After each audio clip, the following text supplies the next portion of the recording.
Saudações, caros estudantes, caros formandos. Bem, hoje nós vamos começar com mais um tema, com mais uma lição ao nosso programa de formação de processo civil, formação digital. Na aula passada nós falamos sobre os articulados, na qual fizemos aspectos a vários quesitos, como a petição inicial ou como vários aspectos que fazem parte e compõem os articulados. Para hoje, na nossa segunda aula, nós vamos falar sobre a legitimidade processual das partes. E trouxe hoje aqui, eu espero que vocês consigam comprar um livro muito importante. Este livro aqui, Manual de Processo Civil, do Dr. Hermenegildo Cachimbombo, um livro muito pertinente que poderá ajudar para quem estuda, para quem é jurista, para quem é advogado. Esse livro é muito importante. Tem muita matéria aqui e hoje vamos falar um pouquinho de alguns quesitos que se encontram aqui neste livro.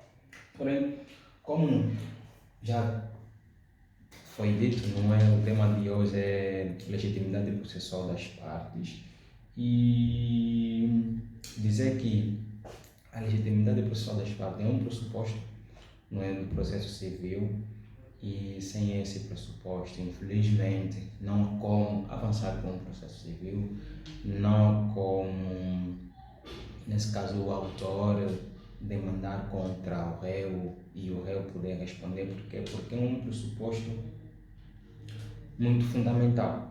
É um pressuposto muito fundamental à atividade jurisdicional, nesse caso para o tribunal apreciar, não é, esses quesitos. Então, a legitimidade das partes é muito importante para que seja requisito de avaliação jurisdicional. Porém, para hoje nós vamos falar aqui de alguns objetivos, né? Trouxe aqui alguns objetivos, como compreender o conceito de legitimidade e identificar os fundamentos legais, distinguir as espécies de legitimidade e entender algumas consequências na sua ausência. Porém, será que vocês, estudantes, advogados e afins, já perguntaram-se, acredito que já se perguntaram o que é legitimidade, não é? Então, legitimidade é o que? Como anteriormente disse, a legitimidade processual consiste na aptidão, não é? Na aptidão que permite que uma pessoa ocupe uma posição processual, ou seja, numa ação. Por exemplo, o autor e o réu.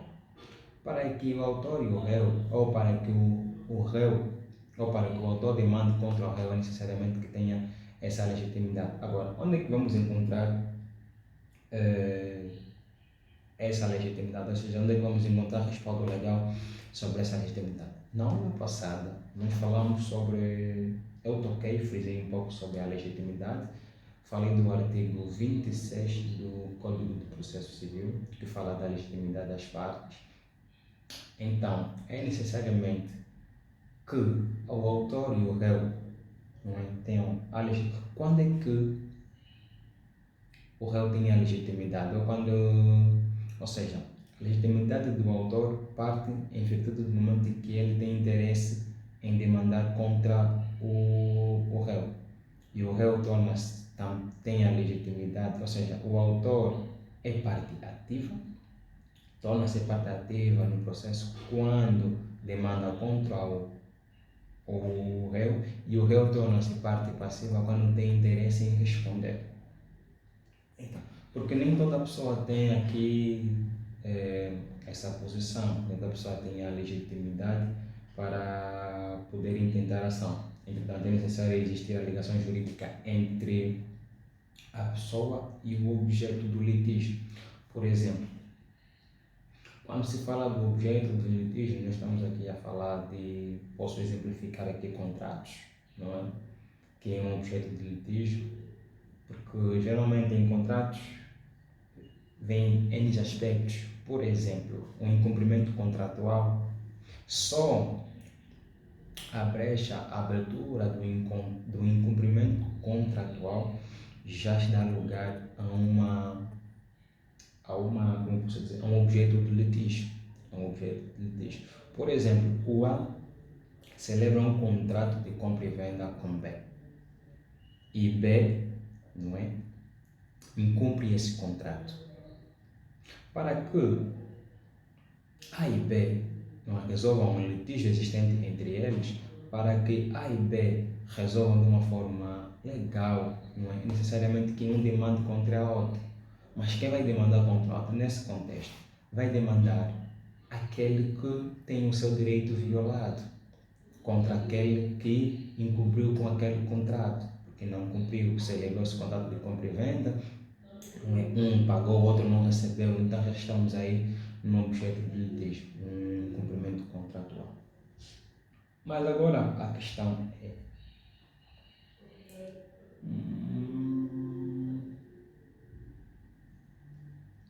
disse aqui sobre o artigo 26, onde no qual o autor tem legitimidade quando tem interesse, não é, direito em demandar, e o réu quando tem interesse, direito em contradizer.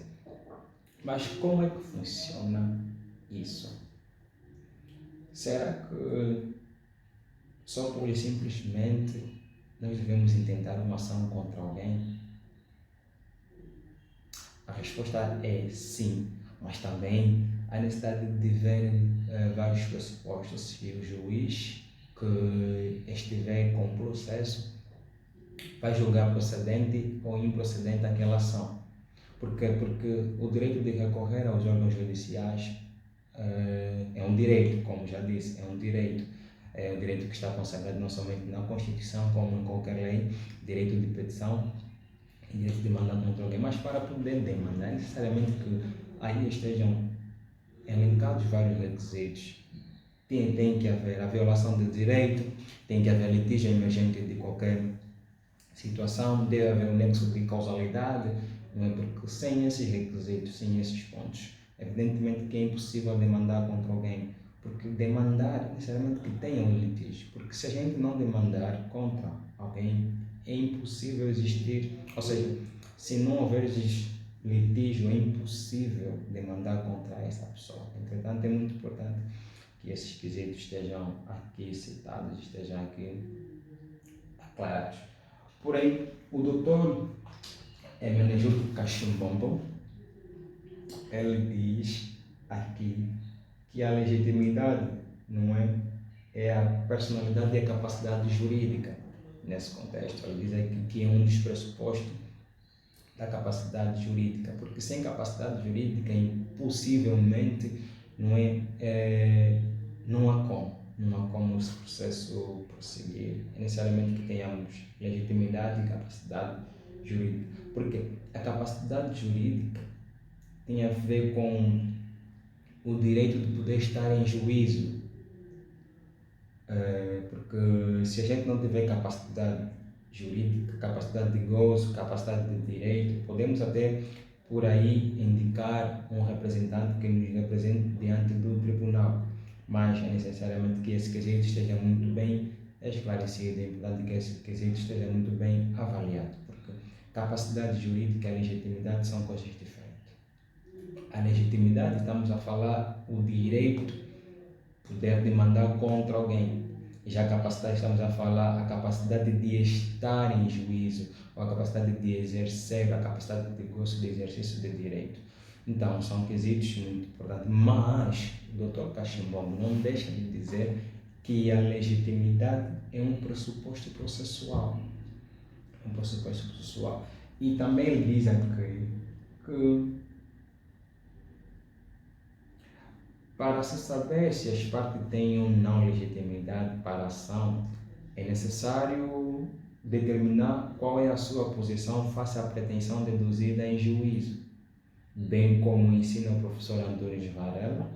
Assim se dá análise que, se fizer e se concluir que o autor e o réu têm necessidade de uma tutela jurisdicional favorável, porquanto a procedência da ação pode ultrapassar um ganho para o autor e em juízo para o réu. Estará em juízo as partes legítimas. Então, aqui, quando é que se exerce a tutela jurisdicional efetiva? É um direito constitucionalmente consagrado. E onde é que está consagrado? Está consagrado no artigo 29 da Constituição, não é? Tutela jurisdicional efetiva. A partir deste artigo, passamos a exercer direitos que são constitucionalmente consagrados e direitos estes que não podem ser violados. Então, quando exercemos a nossa tutela jurisdicional efetiva, damos a exercer efetivamente os nossos direitos. Os nossos direitos devem sempre ser supridos, devem sempre ser respondidos, devem sempre ser atendidos, sob pena de violação de direitos. Então, a pergunta aqui que eu deixo: quem possui poder para propor ação? O A ou o B?